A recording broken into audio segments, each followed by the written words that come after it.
মালা ও মালার মা উঠানে বসেছে পিঠে ভাজতে। ছোট ছেলে মেয়েগুলো উঠোনেই খেলছিল।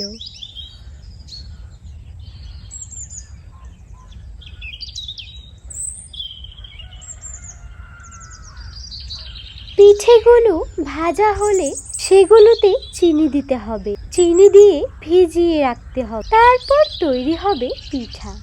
তারপর আমরা সবাই মিলে মজা করে খাবো পিঠা। পিঠে ভাজতে ভাজতে পিঠের গন্ধ চারিদিকে ছড়িয়ে পড়ে। তখনই এক শাকচুন্নি তার দলবল নিয়ে গ্রামে গ্রামে ঘুরছিল। আজকে আমরা থাকার জন্য জায়গা পাবো না রে, কত করে খুঁজলাম, একটা কিছু পেলাম না যেটার মধ্যে আমরা বাড়ি বানিয়ে থাকতে পারবো। ও মা, দেখো দেখো, কোথা থেকে যেন পিঠের গন্ধ ভেসে আসছে। চলো না মা, চলো না, আমরা একটু পিঠে খেয়ে আসি। আমিও পাচ্ছি তো, চল দেখি পিঠে ভাজছে কে। এরপর তারা দু ভূত মিলে মালার উঠোনের গন্ধ শুকে শুকে চলে যায় তাদের বাড়িতে।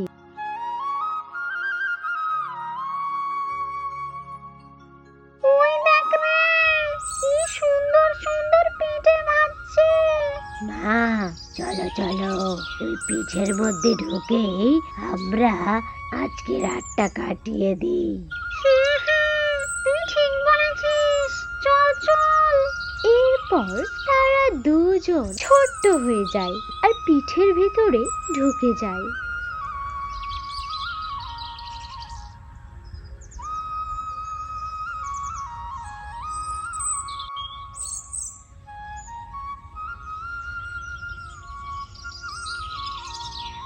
ও মা, দেখেছো দেখেছো, পিঠের ভিতর কি মজা।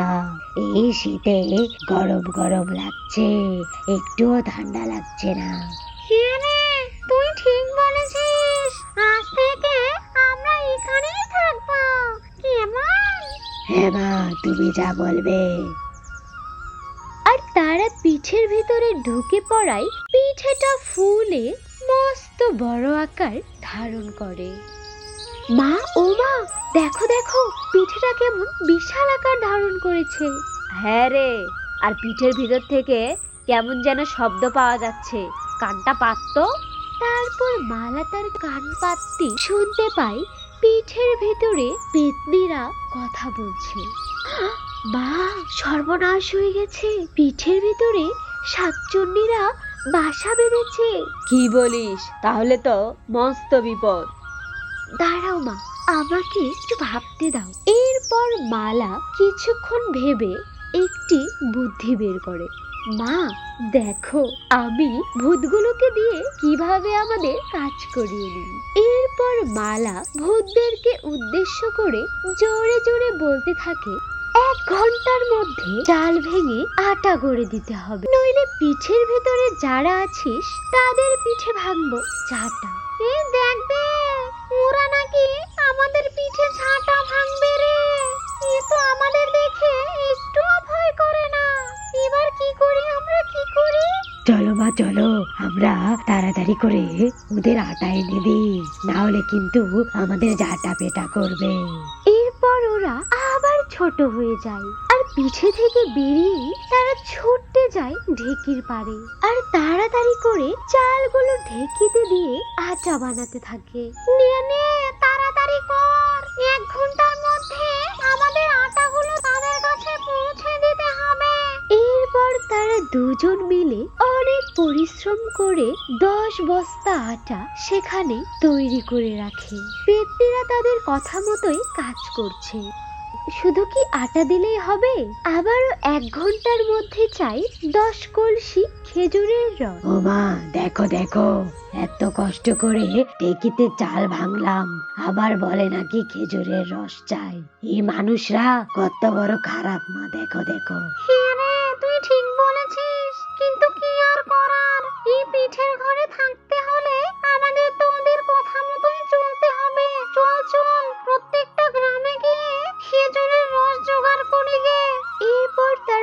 দুজন মিলে প্রত্যেকটা গ্রাম থেকে খেজুরের রস চুরি করতে থাকে।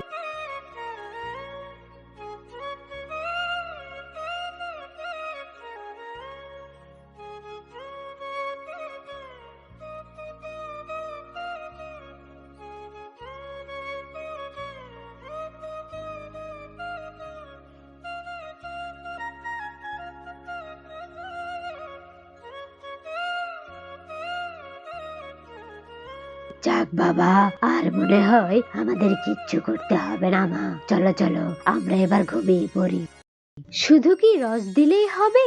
আমরা পিঠে ভাজবো কবে? তেল যে সব গেছে ফুরিয়ে, পিঠেও গেছে জুড়িয়ে। পিঠের ভিতরে যারা আছিস তাড়াতাড়ি নিয়ে আয় 10 বোতল তেল, নইলে করব খতম তোদের সব ভূতেদের খেল। চল রে যদু, আমরা আর মানুষের পিঠেতে বসবাস করব না রে। এই মানুষরা খুব লোভী। চল চল, আমরা ওই জঙ্গলে গিয়েই বসবাস করব। হ্যাঁ মা, তুমি ঠিক বলেছ। এই মানুষরা শুধু আমাদের দিয়ে খাটায়। চলো চলো, আমাদের এই পিঠের মধ্যে থাকতে হবে না, ফিরে যাই চলো। এরপর তারা 2 ভূত পিঠে থেকে চলে যায় আর পিঠেটা আবারও আগের মতো হয়ে যায়। দেখেছো মা, ভূতগুলো পিঠে থেকে পালিয়েছে।